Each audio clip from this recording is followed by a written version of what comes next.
Available on all streaming platforms. It's professional wrestling's greatest, largest, privately owned wrestling library. All the classic hits, flips, slams, and pins of yesteryear are on one place. It's Ultimate Classic Wrestling.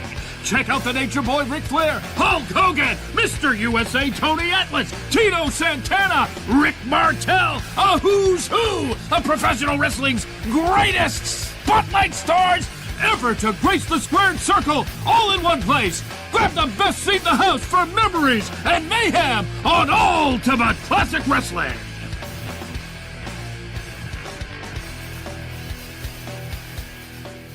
Do you get offended at being called an actor or fake? Of course I get offended. When you've come out of a broken back, 3 years ago, I broke my neck, which they thought I was going to be paralyzed from the neck down. When you've had both your arms broken, cauliflower ears that affected your hearing, your jaw rewired twice, 11 broken noses, of course I get offended. You don't get all these injuries when you're an actor. Lance by Chance, wrestling as the Von Erich. Read all about World Class Championship Wrestling. Who was he? Why was his character created? And why did Fritz expose his true identity on TV? Russell Black Bart. Follow Bart's 30-year career through the Carolinas, Florida, Georgia, Mid-South, World Class, and the WWF. Bart's Tell It Like It Is humor keeps you wanting more stories. The Pro Wrestling Vault, Volume 1 and 2. First-hand account short stories from wrestlers from the here and then. Get your signed copies only at WrestleVille.com. WrestleVille, it's where wrestling lives.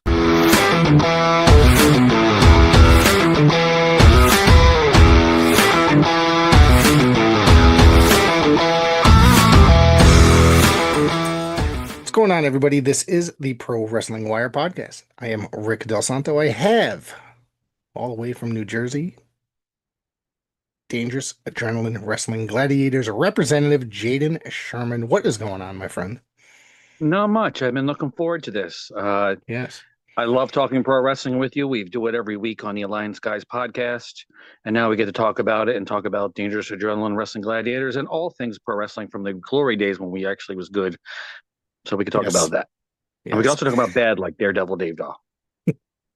I tell you that do you follow, was it Charlie from Starkville on his Facebook page? Yes. Okay. So he put up the, what's something wrestling related that, causes an argument, and I had to enter that that I did not evolve with the sport of professional wrestling. I'm still stuck in the 1980s and before, so that I always it always tends to start an argument. My thought on what professional wrestling is supposed to be. Yes. Yeah. It's not sports entertainment. Unfortunately, one thing I will always say is your wrestling is influenced by your childhood. Mm-hmm. And a lot of people were inspired by the Duke the Dumpster Drozies and the Ultimate Warriors and the Papa Shangos and a lot of that stuff. And unfortunately, also Jim Herd's WCW, which had both some really great points and then also the ding dongs and other stuff like that.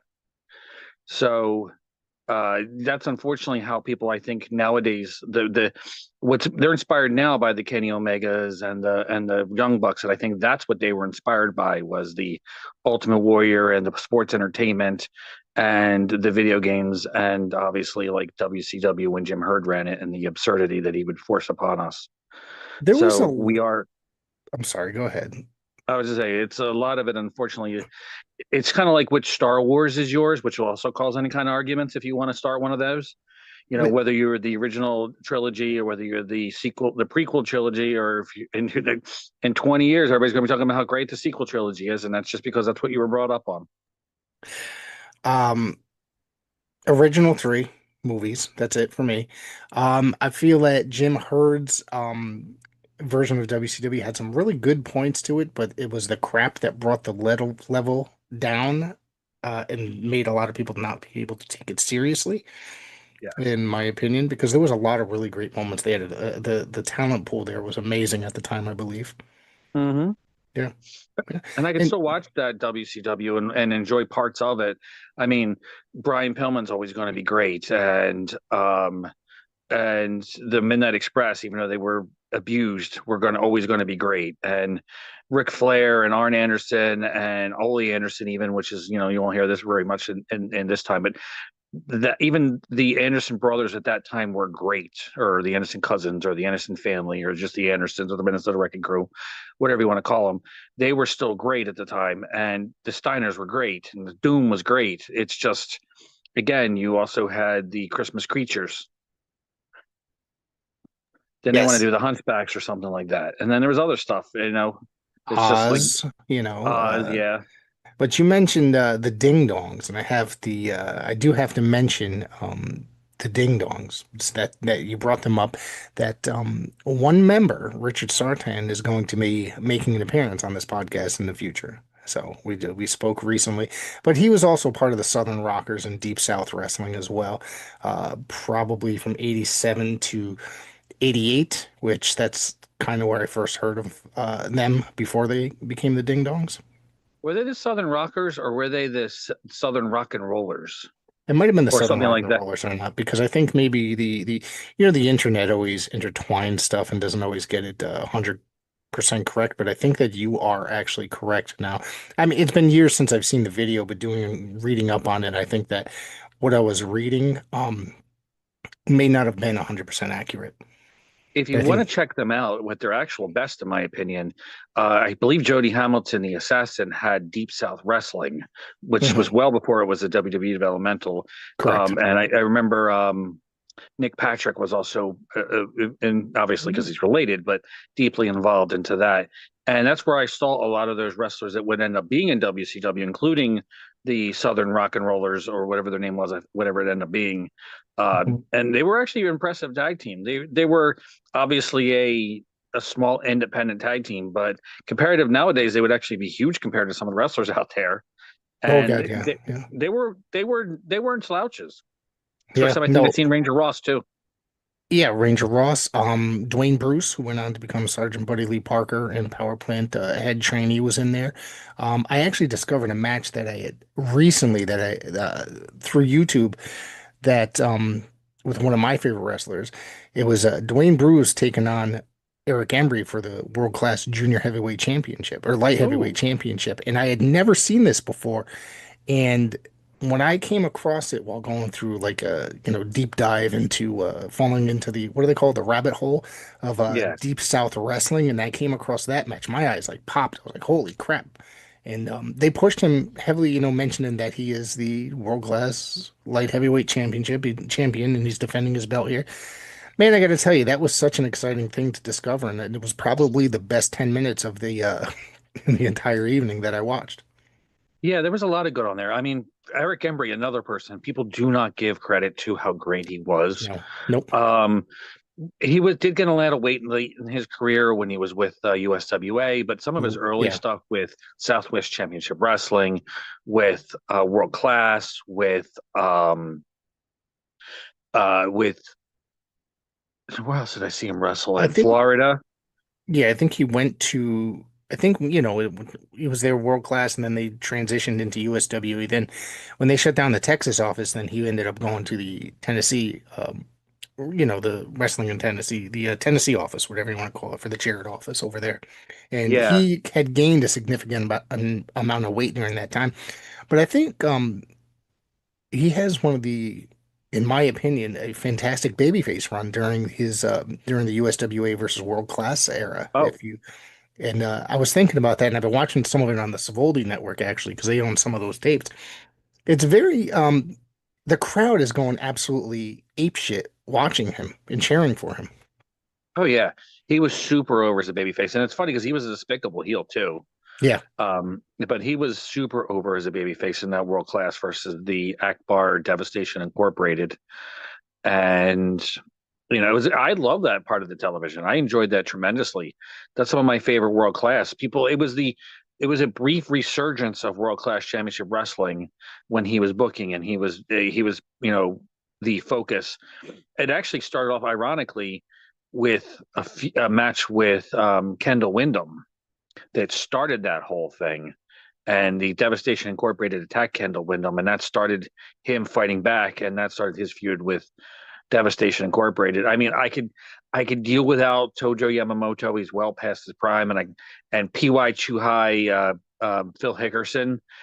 That was a little whatever, but I still enjoyed that entire thing and that cage match and the crowd reaction when for years they grew up on world class and the biggest thing in the world and how they just were happy to see it go shows how much that Eric Embry was loved and how well he put that storyline together and that final angle and the final blow off. I mean, it continued after that too, sometimes to detriment, but it was from that point forward, it was a beautifully executed uh, storyline that people need to emulate and need to watch more and learn more about. There's a lot of wrestlers that people don't pay enough attention to. Eric Embry being one of them.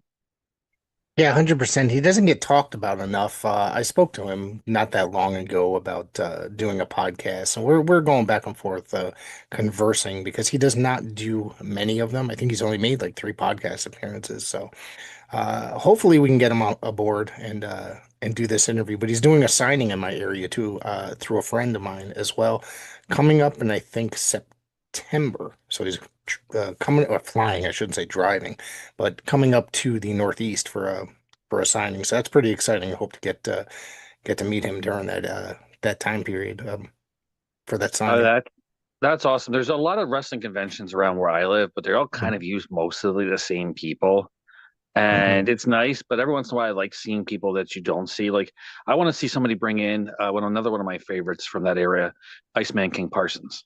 That would be amazing. That'd be simply amazing. Like I usually go for any of the 1 or 2 territory stars that are still, in existence that are brought Yeah. in, and it's because it just seems like it's dwindling down less and less every year as we go on. And I'm trying to think. I'm doing a convention this week. I'm going to be part of Wrestling Classic 6. I got a vendor table there, me and a couple wrestlers there. And I know JBL is going to be there and a couple other people. I can't think off the top of my head now Jules Strongbow is going to be there as well. Oh, So somebody yeah. I've seen a lot in my area. During the birth of the independence in the Northeast, Joel Strombo, Hillbilly Cousin Luke, um, SD Jones, and Iron Mike Sharp and everything were always in a lot of the promotions around here. Nikolai for every once in a while. Yeah. They were the birth of the independents around here, and that's who you saw a lot. The NWF with Yep. one of my absolute favorites, Mad Dog DC Drake. I'm gonna He have to I I'm gonna have to tell you that I was about to bring up that same exact thing you just mentioned. That's the first time I really got to see DC Mad Dog Drake, and I got to meet him at a convention 2 years ago, the New England Hall of Fame. And I'll let you continue your story in a second, but I'm sorry to cut you off. But we It's okay. were, I had no clue we were sitting next to each other the entire evening until they called his name. And then when, because he does not look like DC Mad Dog Drake, did on Yeah. TV. And as soon as the end of the night ended, because I think we had like 5 other inductions, and it was so exciting. I was like, "Holy crap, DC Man Dog Drake!"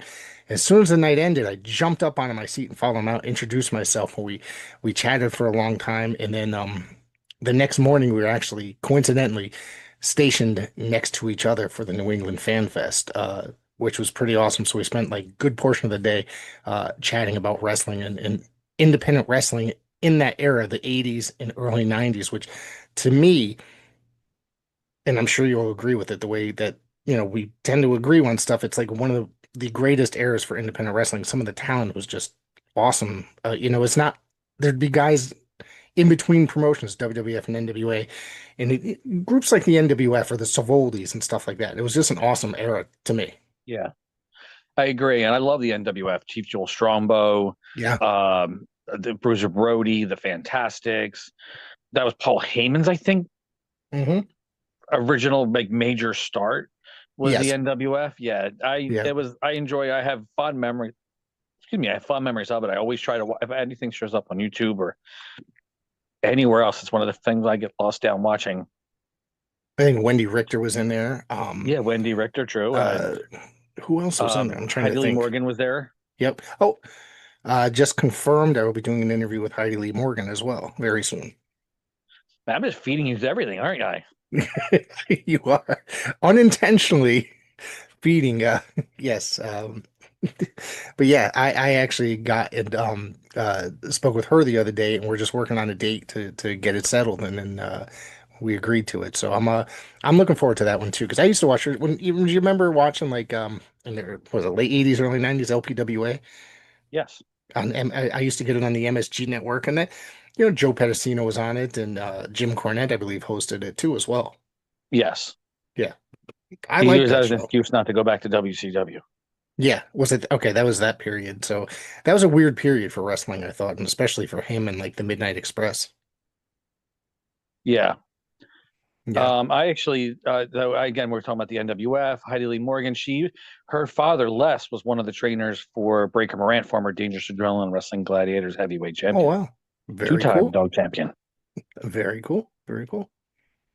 Very cool. So let's talk about your fandom, other than what we're discussing. How did you discover the world of professional wrestling, or wrestling as a whole? Two people, my uncle and my older brother. I'm way younger than my siblings. I'm a change of life baby. So my siblings are anywhere between 13 to 23 years older than me on my mom's side. Oh wow. And so my brother grew up watching wrestling, and he used to come mow our lawn, him and his friend Johnny, and they used to tell me that they were the Valiant brothers. And they were coming to mow the lawn, and then they were going to defend the WWF Tag Team Championships at the Spectrum that night, you know. And as a dumb little kid, I believed it. But my brother got me interested into the National Wrestling Alliance style of wrestling, and my Right. uncle got me more interested into the World Wrestling Federation style of it. He used to bring me backstage to the Hamburg Fieldhouse and other TV taping locations, where I got to meet wrestlers like Hulk Hogan and Mr. T and Wendy Richter and Paul Orndorff and that whole group of wrestlers. I got to be backstage because he had some connections back then. So I used to got to see all these guys in the WWF, and my brother was the one that got me interested in Dusty Rhodes and the Road Warriors and Ric Flair. And then when he moved in, he started collecting wrestling tapes, and we were one of the original tape trading groups where people were coming a lot, buying a lot of us, including somebody who wants to pretend people are over 18, whose name I won't mention, but it claims that a lot of his videotapes were his, and if you got it from anybody else, you were getting a replica, you were getting a copy, a cheap copy. But in reality, I'd say a good maybe 30% of his videotapes came from the collection of my brother and myself. So, Every time he said that, that's when the tapes would be like, it looked like it was a 10th generation video. It was just awful quality. Every time he yeah, said that, if this is original copy, and it's like there's no way in hell because it just looks so awful. Because I used to buy from him a lot. I used to buy from him. I was a tape trader as well, so I wonder if we ever run into each other that way many, many moons ago because it was like it was a small circle through yeah. magazines and and then I think in the earlier 2000s through message boards and stuff. There was the Crazy Max board, the Death Valley Driver board, and I think it was it Wrestling Classics? Or no, Kayfabe Memories. I think had the trading board as well, if I remember correctly. Some of this was even before trading boards. We were still sending out sheets on paper, printing them up, Yeah. mailing them to people, and they would mail us what they would have, and we would often converse back and forth what we'd want to trade, sometimes even by telephone. Yes. And So we would, I met a guy locally well, he lived like 45 minutes from me when I was in high school. So, and we traded back and forth. And I don't know if you remember a guy named Mark Herzog at all, who was a tape trader from yeah, actually, yeah, I do remember yeah, the name. Yeah, yeah. And I used to get to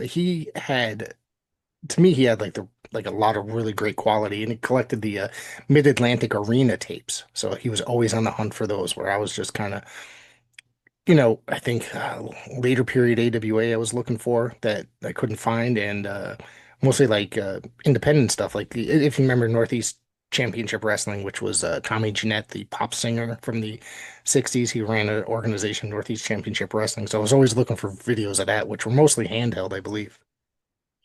for us in the area, there was a period of time where we had 23 and one half hours of original run wrestling a week. That's crazy. And of course, some of it's like the big time, like WWF and NWA and AWA. But we also had World ICW, we had UWA, we had Championship Wrestling from Florida, we'd have all kinds of stuff. So my brother would record all that, and then he would trade it to different people. We even started trading it to a place in Japan that would send us Japanese stuff because they wanted all the American stuff. So they loved everything we were sending them, even though it was right off of television to us. And then they were sending us stuff from Japan, which was right off of television or copies of whatever tapes that they happen to do. So it was really neat. Plus, we'd also love going to. We had like at the time like 6 or 7 video stores that weren't Blockbuster, where we can get a lot of wrestling tapes you wouldn't think. And half of the people just you give them an offer, they'd sell you the tapes instead of having to even rent it. So we would have tapes from you wouldn't even expect, like weird stuff from like one of my favorites is I found it in a flea market, was the I Like to Hurt People movie. I And that rented that from the video store as a kid because the one of the video stores that was closest to my house, I had a Blockbuster, I had another one independent, and then there was like a small chain in the state of Connecticut called Tommy K's, and they had wrestling videos, and so I used to go to like different ones, and then I ended up managing one of the stores like eventually. But they had like tons of like, they used to have all sorts of different wrestling videos. So I used to get like yeah if you remember the Congress video series, there was like with classic all-star wrestling, all sorts of like random stuff. So it was always fun to like find that stuff too. yeah, and it was, and that's what we found a lot in those old video stores, things you wouldn't expect to find. You had to avoid the back room with the curtain, but otherwise there was some good stuff you could find wrestling wise. And again, you got some really weird stuff that came out from like trying to think of I can't think of it off the top of my head, but I remember some of the stuff was like uh I was even finding early Paul Bosch stuff and Really? stuff you wouldn't expect to see in these videotapes that people were somehow creating, so quote unquote commercial tapes and selling them out with really bad box art. But it was still, you can get them somewhere, and that's what people were doing because wrestling was hot. They sold everything back then. Yes. I You know. remember going to like a what was it like a five and dime store or something like that, similar to like what like a Dollar General or Family Dollar or something like that. And they had all these VHS tapes for like $1 each. They were all like the was it the Missing Matches series, which had like tons of Memphis footage on it, mostly Yeah. Memphis footage, I should say, like Mid-South Coliseum. And that was really one of my first exposures to actual Memphis wrestling. I believe at least. For me, a lot of it was like, I mean, I found a bunch of stuff for the Wrestling Gold series that was put out, I think, by Jim Cornette and was it Meltzer? Was that the original Miss Wrestling Gold series? And then because I think didn't Yeah, he put Wrestling out Gold 1 another and one? Wrestling Gold 2. Yeah. Yeah, I had them. They were great, and I saw a lot of Memphis from that, and then obviously from tape trading. Some of the Yeah. tape trading we used to get was Southwest Championship Wrestling, Hmm. uh, and lots of stuff from Florida, and things from the Funks, and we did get a little bit of St. Louis, but we really didn't enjoy the Central States because that wasn't that great. But I don't we, know. It's funny because it's like I'm going back and watching Central States now, seeing that the Savoldi's bought like a chunk of the library recently, and they started to upload some to their streaming app, the Ultimate Classic Wrestling app. And while it's not like the greatest thing on earth, I'm starting to enjoy like a lot of it, I believe. That it's kind of fun to watch. Some of it's like really kind of I don't know, it's just kind of oddball type stuff.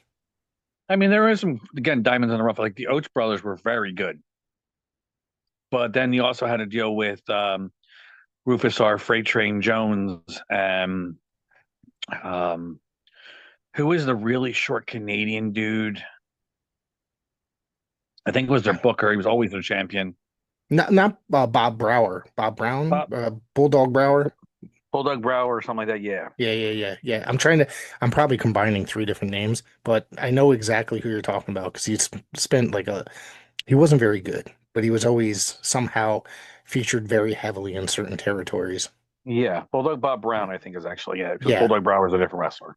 Yes. Yeah. I remember getting some like Canadian All-Star Wrestling or some crap like that, and he was like all over that TV, Yeah. all The, over it.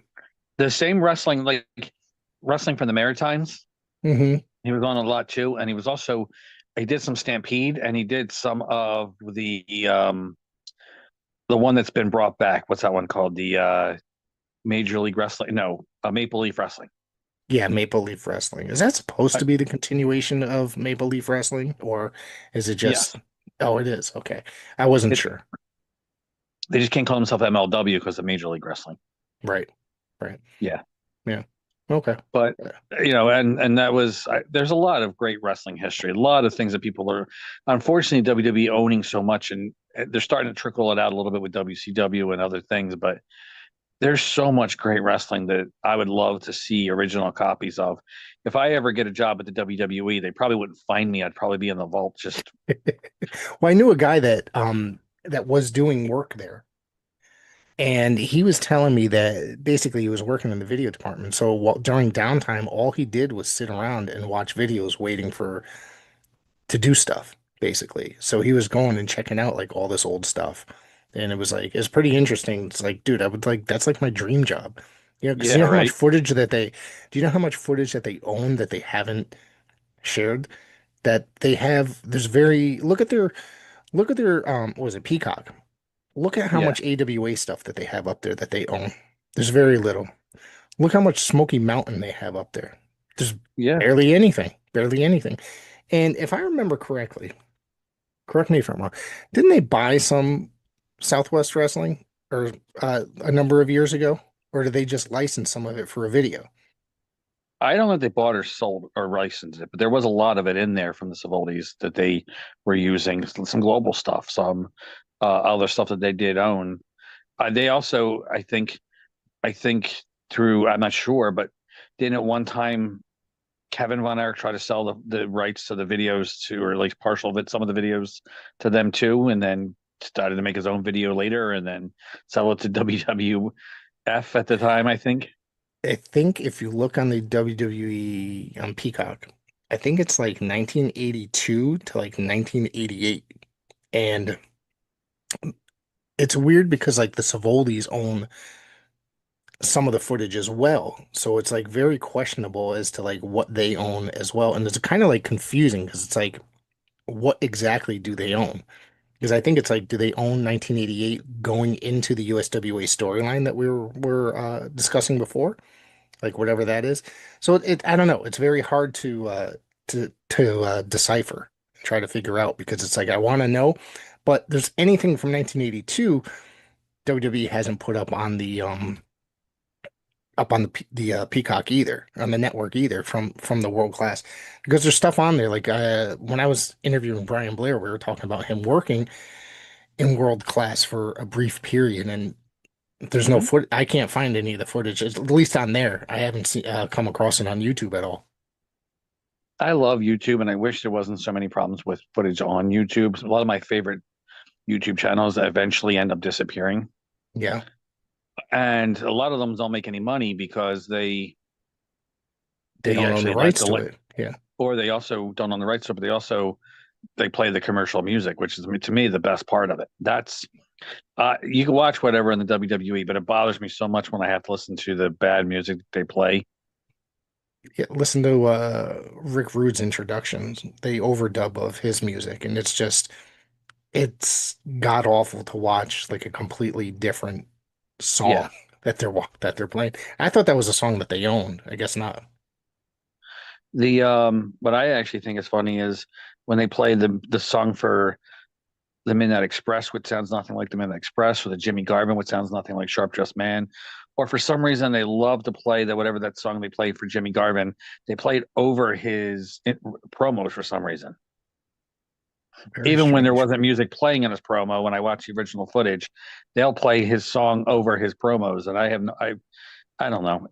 I love the old stuff. I wish sometimes I still have the tapes. Some of it I lent to MLJ, and he's supposed to make me dubs of them, but he never did. Supposed to make me digital dubs so I could just watch them myself. So MLJ, you owe me some footage, lots and lots and lots of it. That's why I haven't got more of it because you still owe me a hard drive full of the old stuff you promised me. There's also look at the Road Warriors that they don't play Iron Man when that comes in, and Yeah, the it completely ruins the introduction to that. Even yeah. watching the ECW stuff, which was all commercialized music, it just they overdub it with whatever. It just does not sound right if you go back and watch it. Even Misrulu, that Yeah, song's so old. I'm sure they could probably find a way to just play that because that's an old song. People can equate it with what was that movie? Pulp Fiction. Pulp Fiction. Yeah, they equated with Pulp Fiction, but that song is actually what, from the 40s to 50s? It's from the 60s. Dick Dale, uh, surf guitar god. Yeah. Um, I've had the chance to see him numerous times before he passed, and it was a phenomenal, phenomenal performance each time. But anyways, back on track. They it's from the 1960s, and then it's like, yeah, that was used in was it ECW Hardcore TV for a number of years during Yeah. in yeah, I'm sure that they could play that, but what was the copyright? Was that I think it's like 64, 62, 63, something like that. Yeah, I'm sure they I have to work on what's exactly coming through for I know there's a lot of stuff that's in public domain now, but it's real yeah, tricky with public domain. yeah, yeah. So what else you got there? What else you want to throw out there? Well, we could also talk about, just some great wrestling. I remember the Yeah. first time I ever saw Lucha Libre. Yeah, that's always stuff that during watching like WCW or World Class, I would see more Mills Mascaras or Dos Caras come in. You know what I Yes. mean? That was like kind of like my first exposure to it, and then accidentally came across it on the Spanish station sometime later. You know what I mean? But it was never on the same time, so I never knew when to catch it really. Again, it was people see everything like they see nowadays, and it drowns them out. Something Yeah. that I always explain with professional wrestling, and if anybody's young enough to listen to this, that's not our age, and when it We're rains, right. yeah, it is, we are right, but when it rains really, really, really, really hard, and the water doesn't have a chance to absorb, it just runs off and takes everything with it. And it can't absorb into the ground. It doesn't water the plants. It just kind of runs off into the sewer and gets put into the ocean, and it's lost. That's kind of what, like, when you do all those holds, what you do. You need to stop to let it absorb, because if you do just move after move after move after move, it all runs out and never gets absorbed into your brain and just pushes out anything your brain currently has.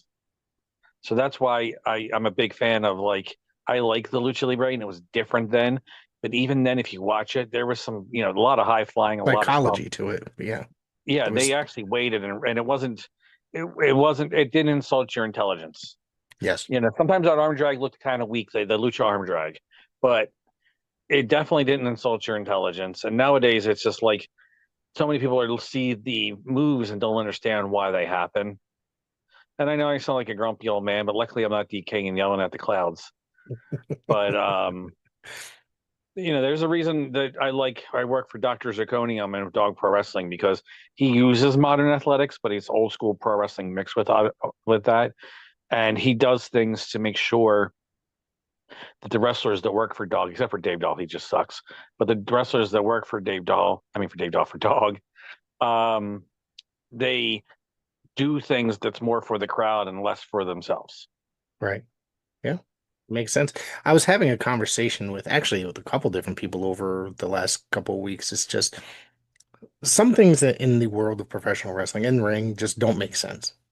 A lot of Yeah. moves, like you said, move after move after move. It's like, but there's all these moves that are getting weeded out that you don't see anymore, really. When's the last time you actually saw an abdominal stretch?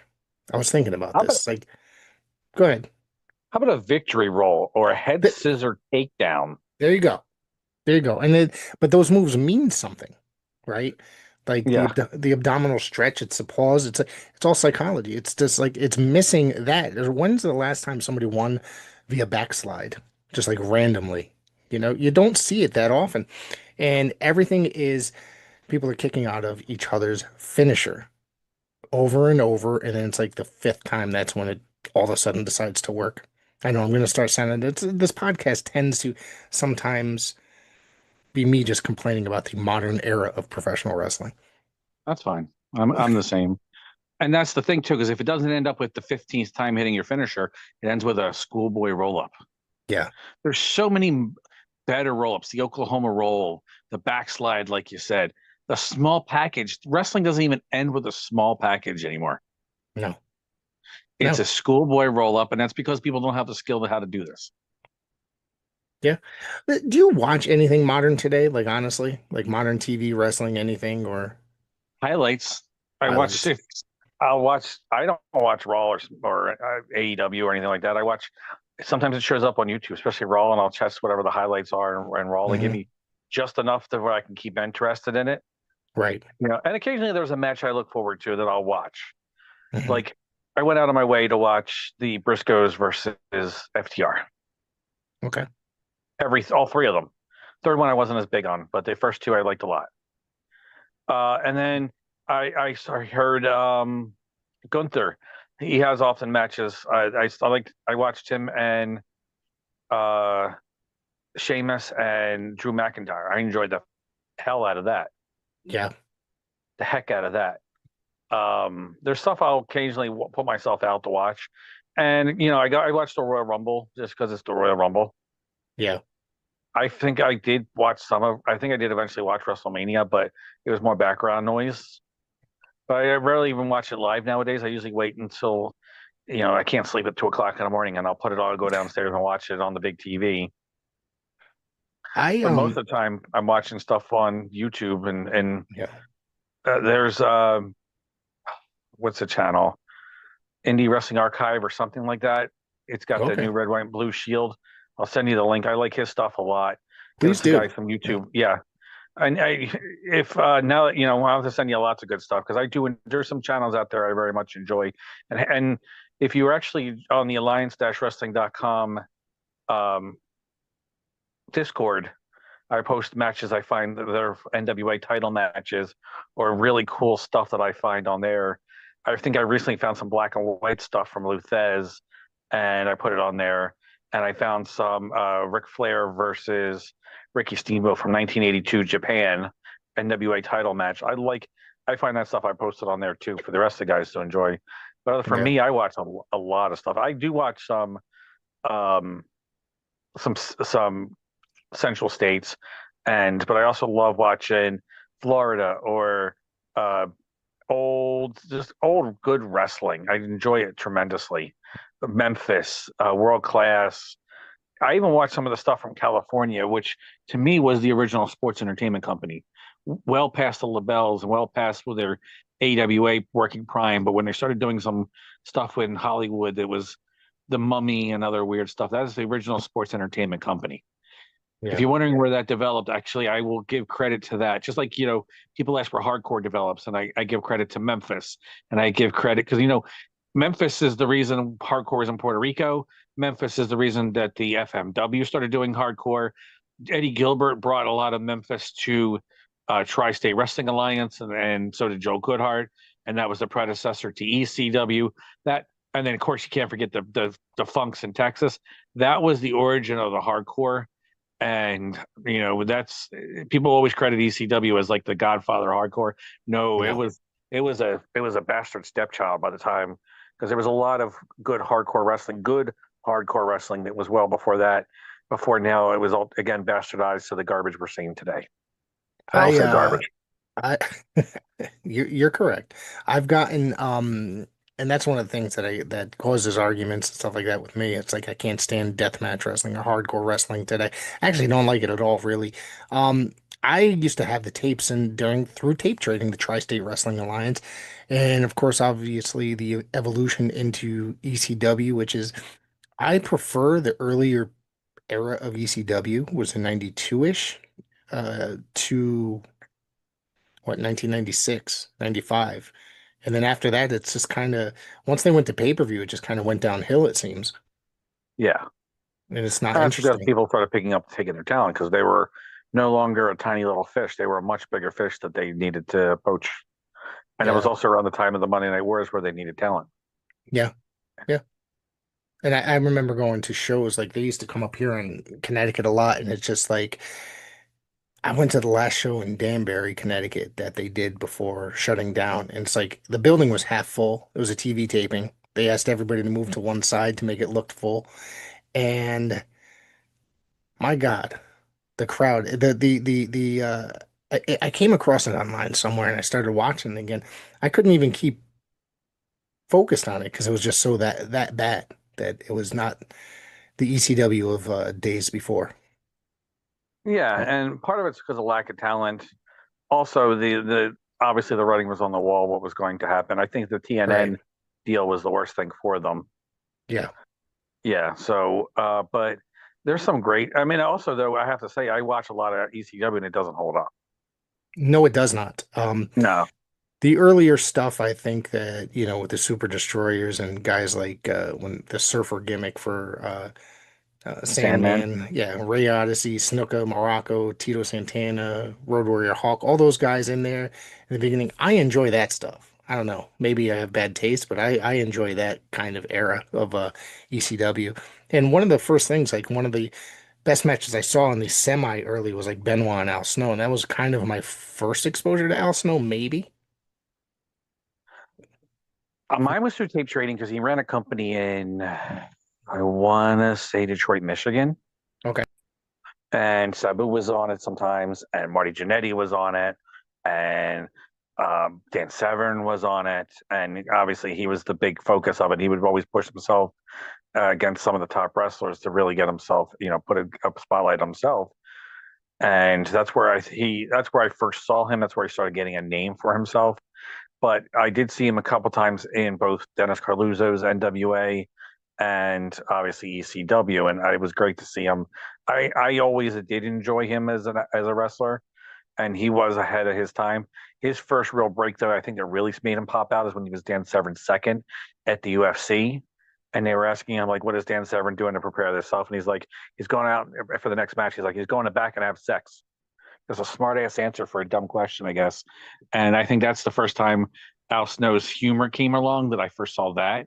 And that was the beginning, I think, where people knew Al Snow was a little bit more than just a kind of bland but talented high flying wrestler. Yeah.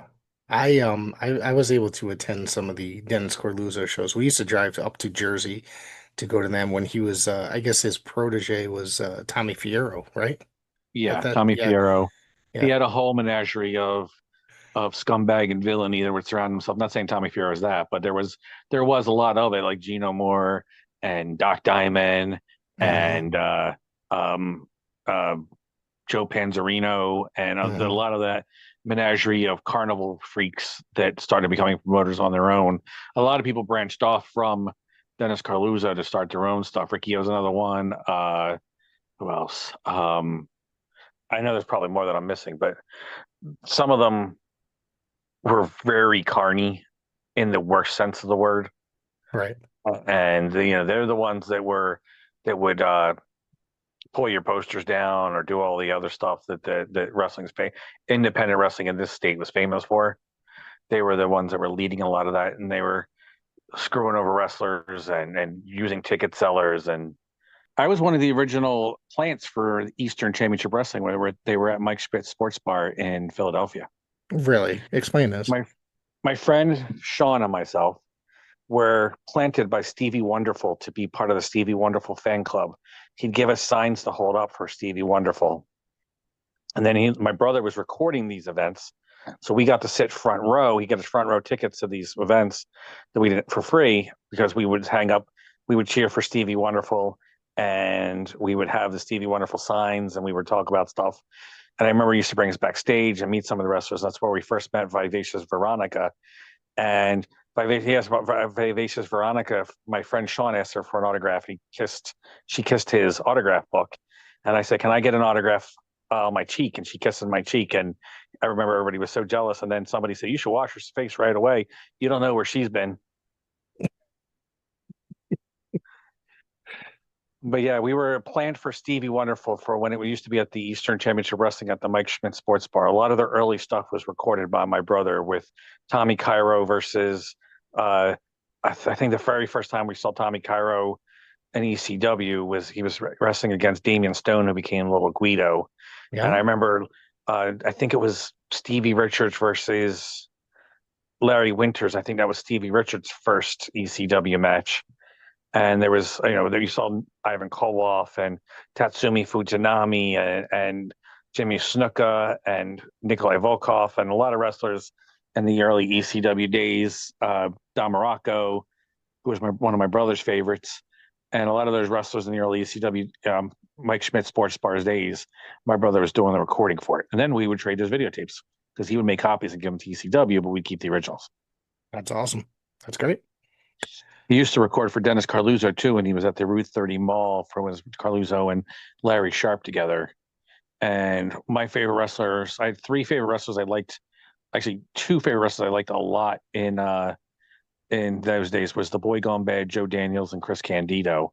And that's where I first met Tammy. And during that, when she was sitting completely bored out of her mind while I was doing an interview for my school newspaper with Chris Candido. That must have been fun. I met them just as they were getting signed to WWE. They had WrestleMania 11.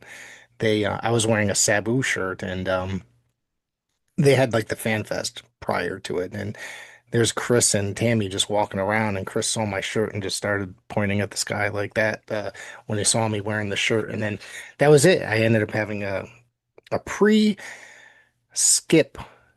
autograph. He signed it, Chris Candido, and then he would show up on TV a few weeks later as Skip. Yeah, that's a shame because he was so talented. I was Absolutely. I actually met him right after his USWA run with Nightmare Danny Davis, because for some reason somebody handed out a bunch of Nightmare Danny Davis pictures for us to hold up during his match. I don't know if it was intentional or somebody was ribbing him or what, but we would all hold up Danny Davis pictures because he was feuding with Danny Davis in USWA for this USWA Junior Heavyweight title back then.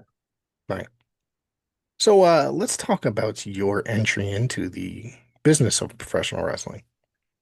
Awesome. Yeah. In 1980, no, no.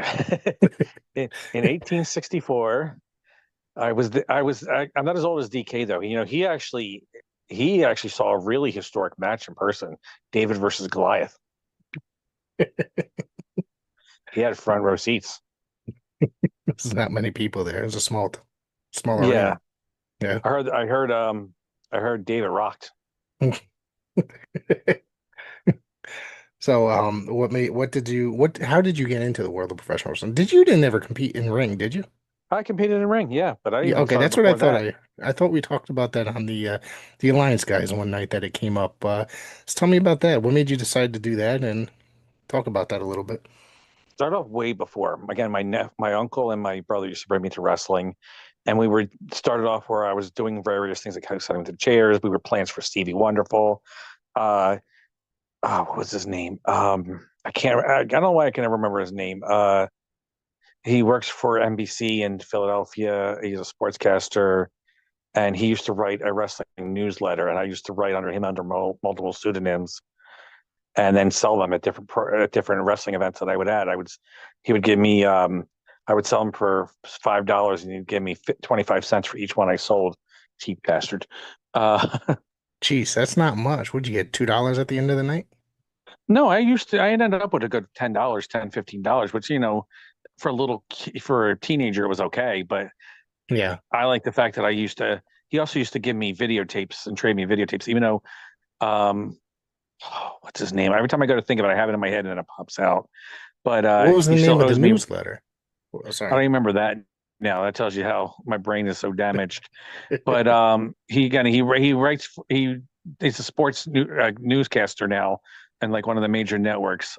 Every time I think of his name and it pops in my head, then it disappears. This is where brain damage in pro wrestling and concussions mess with you, people.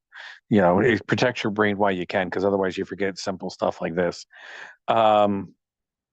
But he would also trade me videotapes, and he still owes me Ric Flair versus Davey Boy Smith in England. That was the last videotape he promised me that I never got.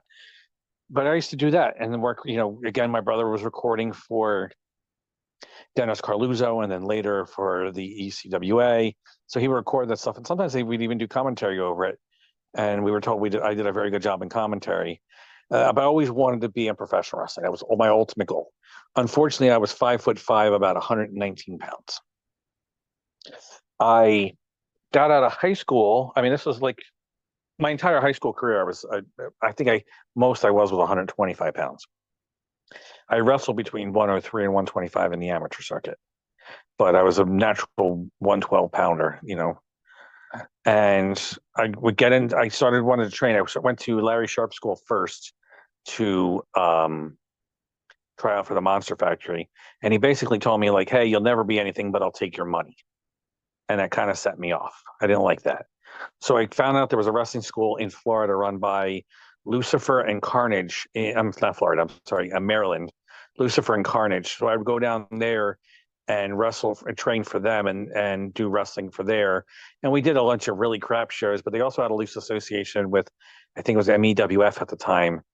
And so we would do little backstage, or we were the guys getting beat up, or we were the security, or we would come in masks and get beat up. But he wrestled these little tiny little shows in this dumpy warehouse, and then later we would just do random stuff for like MEWF to get beat up when he was in that promotion. But then I started going to the CZW wrestling school run by John Zandig, but the trainers at the time were East LA, Bobby and Angel of East LA. They were a tag team, the Brothers of East LA. And then there was Reverend John Dahmer and the Reckless Youth were a lot of the people that were doing the training. So I got to work with a lot of them and learn different stuff. Jose Rivera Jr. I learned so much from him too. I was smaller, so he taught me how to use my size to my advantage. I completely ignored it because I wanted to be like the next Mick Foley mixed with Ric Flair. So everything he told me and all the stuff he was showing me how to do, I kind of just, I don't want to do that. I want to be Ric Flair meets Mick Foley, which was such a weird combination. So I started doing a bunch of stupid stuff. But, I worked for CZW, and then I would wrestle throughout the independents. Then I had multiple little gimmicks, mostly small stuff. Occasionally I did something for Carluzzo, but mostly I did like tiny stuff that she would like. I would call it outlaw for the indies. Like there was the independents, and then they had their outlaws. That was the stuff out there. That's what we were doing a lot of wrestling. We wrestled for a promotion SWF in Maryland, and I blew out my knee, so I was taking a little time off. When I came back, I actually had some weight on me. I was about 145 pounds. Doesn't sound like much, but for me, that was a lot of weight. I think I even got to as much as 160 before I got hurt. I broke my neck and cracked my C4, C5, and C6. So I transitioned out of wrestling because that was pretty much done from that point forward to managing. And that's when I was managing. My original manager name was Tellin D Truth. I told D Truth, D whole truth, and nothing but D Truth. And most wrestling promoters didn't like it, but they love the name Jaden. So that's what they just made me go under. And then when I was managing, I was working with Doc Diamond's World Wrestling. Actually, I believe at the time it was NWA Over the Top. And one of the Soul Brothers was the booker, Danny, the Soul Brother, I think, or Elvin or whatever his name was there. He liked the name Jaden, so I started using that, managing a tag team of the Sensational One and the Divine One, One in a Million. And they were the wrestlers I was talking about working the SWF. They were the two biggest stars, and they were both feuding with each other at the time. But I brought them to that promotion as a tag team because they used to be a tag team, and they got over really well. They were small too. I mean, the gimmick was they were over 800 pounds counting their ego, but probably together they weighed about 250. But they wrestled like super heavyweights and get surprised when somebody would body slam them. They would act like Hogan got body slamming Andre, like that was a big, huge deal. And they got over very well, former NWA New Jersey Tag Team Champions. S1 continued to wrestle. I continued to manage him. Started managing Dirty Money. Managed Mercedes Martinez for a little bit. Managed a bunch of different wrestlers. Got back into different wrestling promotions. Got back with Doc Diamond, working with, at the time, DWF, and doing a lot of stuff with him. Working with the EWA, which was, I can't think of the promoter's name. He was a heavy set wrestler. Used to wrestle like the Bounty Hunter. Working for, God, I can't remember. Again, brain damage is a really bad thing. People, take care of your brain. Don't take chair shots. Watch your concussions. I've had over 10 documented. I can't tell you how many undocumented I have. Don't get punched in the face as many times as I have. Don't get, don't play hockey and with concussions. It's really bad for your brain. But there was a lot of other wrestling promoters, unfortunately, their names I can't think of. We'd work for them. I first met Fred Rubenstein, Fred Richards, through Doc Diamond when he was the NWA Over the Top. And we have always kept a cordial agreement together, and we worked together and always got well together. When I finally decided I was going to promote my own wrestling company, I was working with other people doing all the work and then getting none of the money and none of the credit. And so I decided I was going to break off on my own. I was actually, the reason I even did is I was working with Force One Pro Wrestling. It started with Tommy Cairo and Phil Varlise, and then they became later, they sold it off. And it was at the time, I think it was White Lotus and um, another wrestler owned it. And then later a different wrestler owned it too. It was a bunch of, it went through a bunch of different owners. But the time when I broke off is when I was going working with them, and it was owned by Johnny Calzone, and he brought in brain damage. He brought in somebody I didn't like as the booker, and we just didn't get along, and I was no longer working that. So I started DAWG pretty much out of spite, because I was actually talking to Johnny Calzone about buying it from them and starting, running Force One myself and working with them, and it just didn't really do anything. I wanted to do something with them and buy into it, but I didn't like the guy. He's now, I think, in Impact Wrestling. He was at MLW. He did WWE. It's like mostly one of those garbage, CZW garbage hardcore wrestlers. He would promote Force One to get himself over, and then promote all the people that were the bookers and owners of the promotions he wanted to work for, so he could, get spots in those company. Again, he's just one of those guys. Jim Cornette calls him a warthog. I can't think of his name. You can't think of his name. This is a juicy piece of information. You can't remember. Oh, like I said, he works for Impact. He's heavy set now. He was skinnier then. Worked for CZW. He's a former CZW champion. I'm giving you clues if you want to look it up, start Googling it. But Johnny Calzone was the owner, and he was the booker. He was taking advantage of Jimmy Clydesdale, and I didn't like him. I never did. He early in his career, he was kind of talented when he was kind of wrestler, but when he started getting into the ultra-violent garbage bullshit stuff that a lot of the stuff now he does. I know he was working for MLW, and he almost cost them a building because they were told not to go outside, and he decided to do it anyway. I'm trying to think of what period was this? 2008, 2006, Justice Payne, Eddie Kingston, Chris Hero. I don't think it's any of them. Ruckus. No, I love Ruckus. Ruckus was awesome. I remember him very well. I'm trying to. Yeah, I can't talk about how great Ruckus is. If anybody doesn't know Ruckus, look him up, especially when he was a little heavier and he was still doing some of the stuff. But even his early stuff later stuff was still amazing. I think he still wrestles now, and he's still pretty good. Yeah. Anyways, we'll talk about this. Sammy Callahan. Okay. Sammy Callahan. Okay. Yeah. He's been kind of all over. I think he did a bid in NXT for a little bit too. Okay. That's kind of a bigger name to forget. Brain damage, people. Brain damage. So that's when I started hooking up with Dr. Zirconium, and Dr. Zirconium was the guy that's like, I wanted to work with him. He was such a smart, intelligent guy because he hired me, and we worked together, and we put DAWG on the map. Okay. Right. He was the guy behind the scenes, and I was the guy in the locker room. And when the guys were getting paid, it was usually me paying them. And what year did you guys start DAWG? 2009 is 2008 unofficially. 2009 trying to promote and getting screwed out of building after building, where a bunch of events started getting canceled. And then 2010 was our first official, April 24th, 2010. That's why DAWG's been celebrating its 15th glorious year. Oh, congratulations. Now, you guys have a big show coming up next weekend. Not true. Not true. A big event coming up next weekend.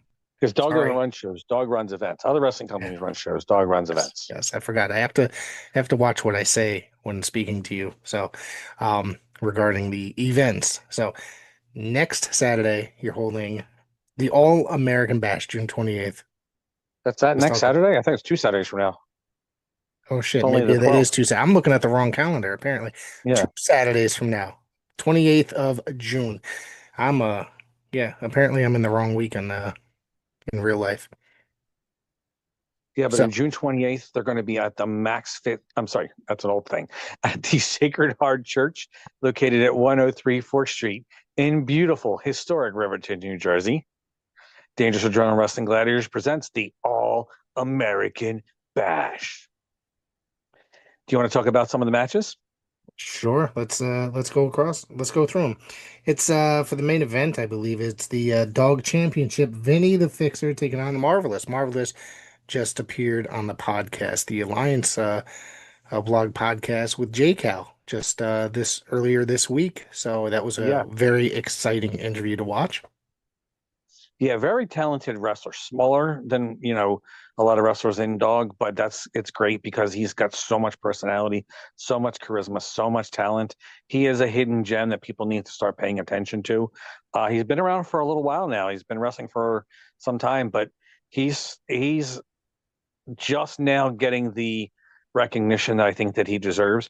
Even though he's been wrestling for a while, working for the Monster Factory, working for other companies, did some stuff with TNA, did some stuff with MLW, just worked around. It's just has really, really been around and done a lot. This is his first main event and his first championship shot at the Dangerous Adrenaline Wrestling Gladiators Championship. Oh. So it's a big deal for him. A lot of wrestlers don't realize that when you get your first big main event where you are the reason, the main attraction, and you're getting an important match at a championship, it's a big deal for him. And he's really done a lot to deserve that. He's been around with Dogs since I think 2018. And he wrestles whenever we can get a chance to get him because he is pretty popular now.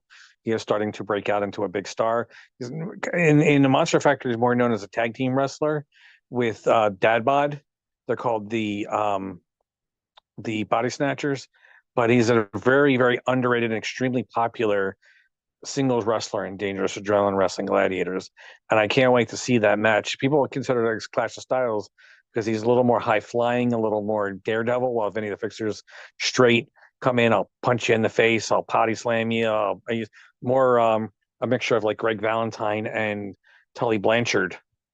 Vinny the Fixer is, but I think those styles would definitely make matches, and I know those two. And Dr. Zirconium is really good at putting matches together. So I think that match is going to be one that you need to see. Make sure you are at the Sacred Heart Church at 103 4th Street in beautiful, historic Riverton, New Jersey, because you do not want to miss that event, this match especially. You're going to be able to buy the entire chair, but you're really only going to need the edge. We got the Women's Championship, WWGP, Valerie Vermin, which is the champion, against Stevie Brooks. Yes.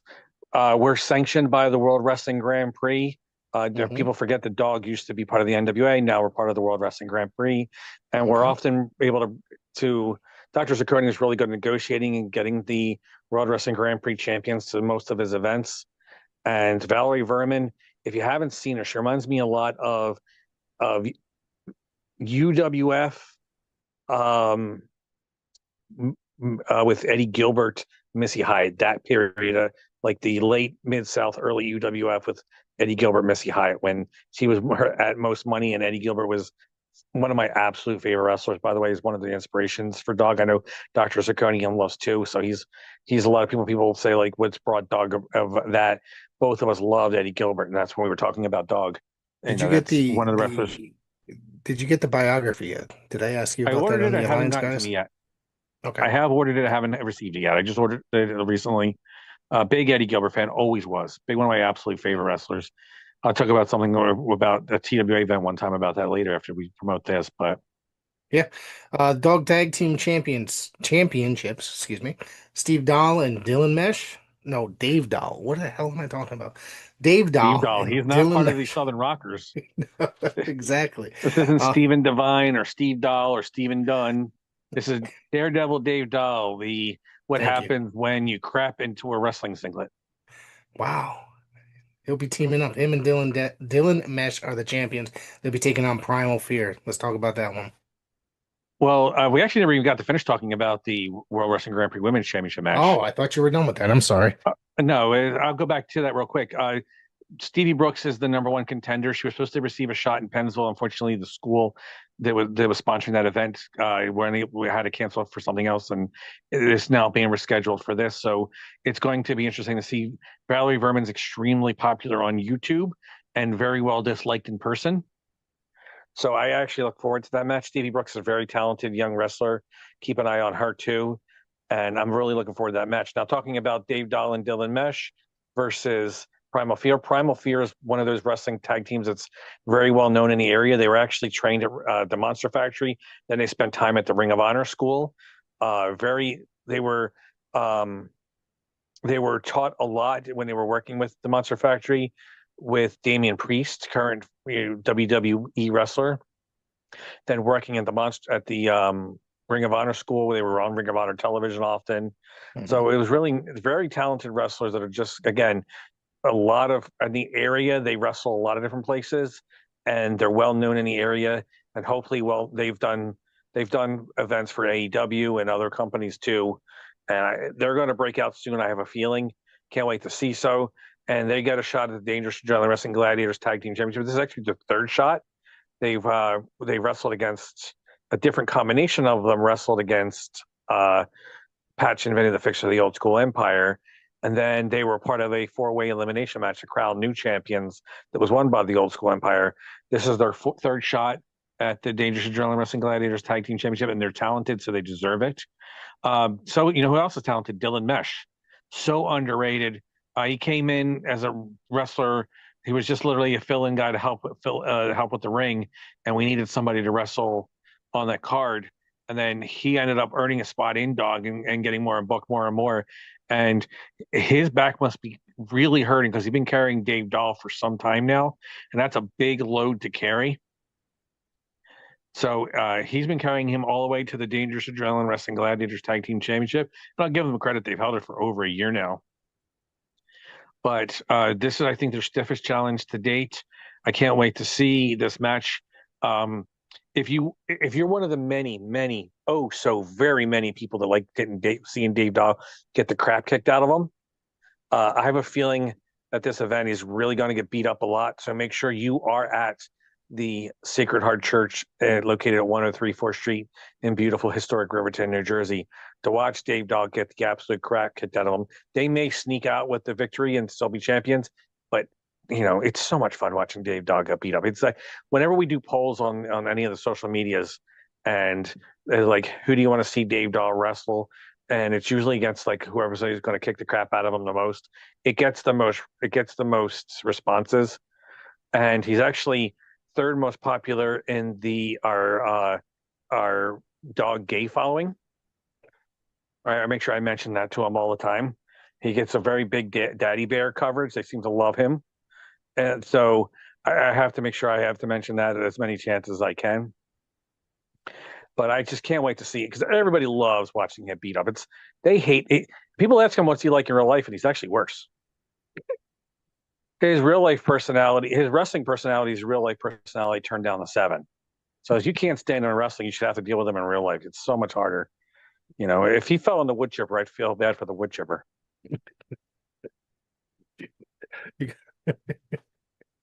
It's hard to hold it in. Also appearing Tank Toland and yes, OVW star. I don't want to mispronounce his name. How do you say this first name? Daggett Bundles? DGAT Bundles. DGAT Bundles. I almost got it. Yeah. World Wrestling Grand Prix champion David Goldie and Biggie Biggs. Well, David Goldie is going to be taking on AEW superstar Nick Camarado. Both of them are actually Monster Factory alumni, but they've never faced each other. Okay. So Nick Camarado messaged Dr. Zirconium about trying to find the best wrestler in DAWG.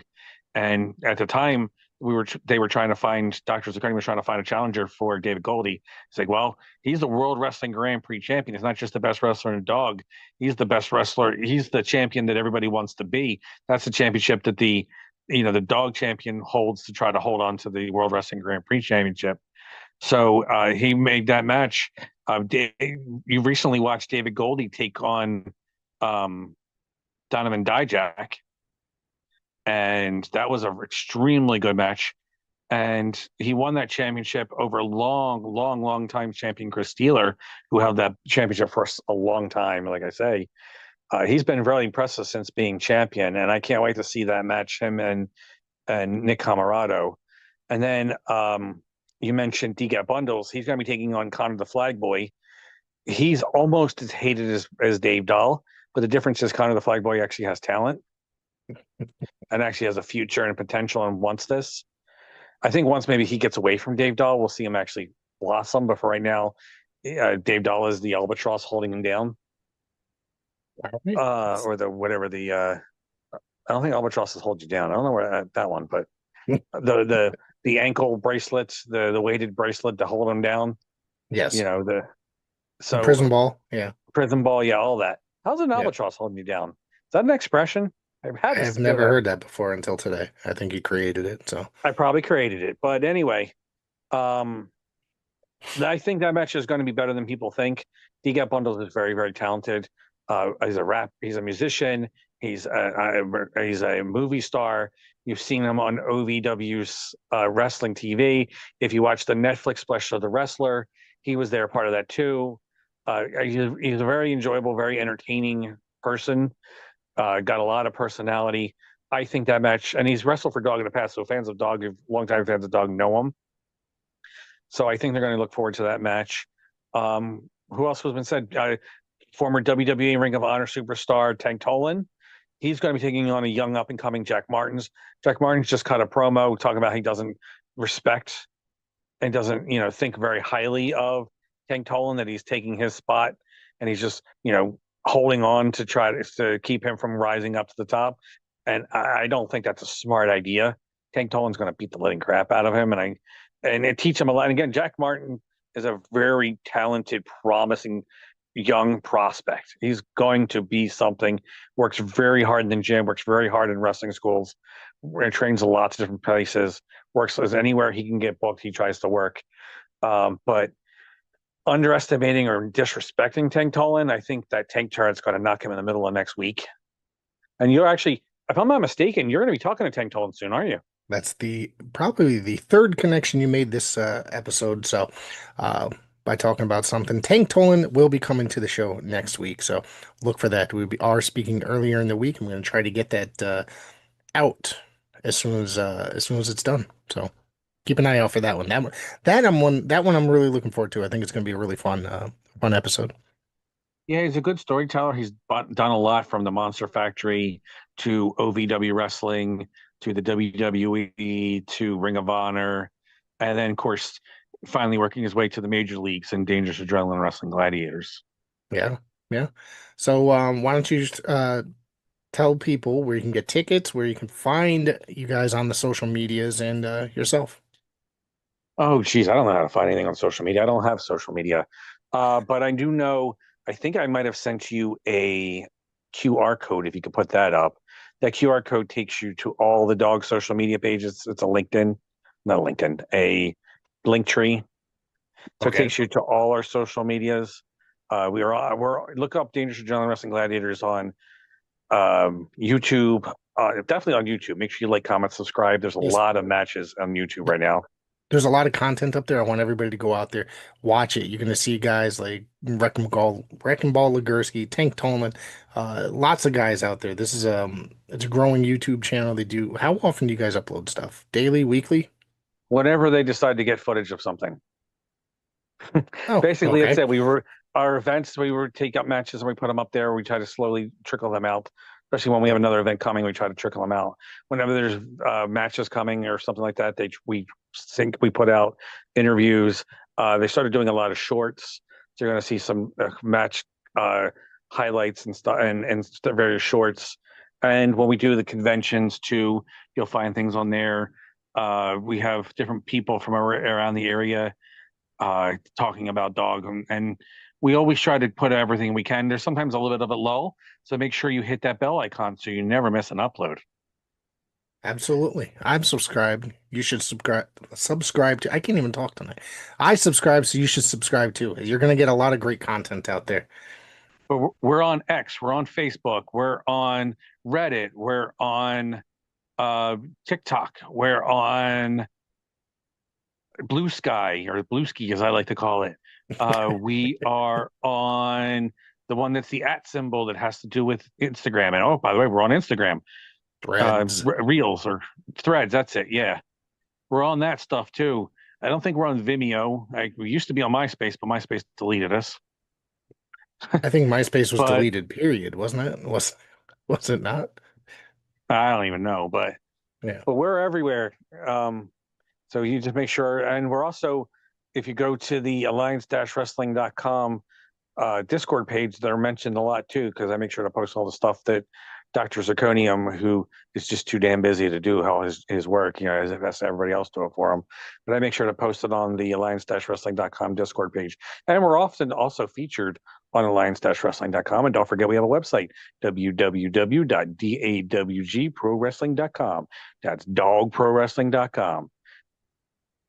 Jaden, I want to thank you for joining me tonight. Now, everybody that's watching, hop on over to the Alliance blog on YouTube, and you can catch us talking about NWA crap. Yes, I have a feeling he's going to have a different hat on that day, There you go. on that podcast.